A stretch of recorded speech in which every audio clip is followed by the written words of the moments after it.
台北士丰街上有一间高人气排队名店名古屋台所，店内位置很小又很窄，建议可以坐外面哦。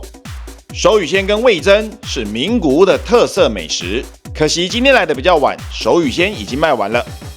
想说开车就不喝酒，结果可乐超小瓶的。点了份味噌炸猪排，黝黑的味噌淋在猪排上。他们家的猪排超厚，夹起来就闻到阵阵味噌香。先来吃吃看味噌猪排如何，外皮酥脆，肉质鲜嫩。重点是它的味噌豆香味很足，越嚼会越香，搭配猪排很搭。单吃真的稍微咸一点，建议一定要点一碗白饭搭配哦。另外点了份汉堡排，上面有颗超级嫩的半熟蛋。蛋黄的熟度恰到好，蛋液配着肉排一起吃。汉堡排是蛮多人推荐的，吃起来质地比较松软。我自己更喜欢扎实一点的汉堡排，不过也算是蛮好吃的啦。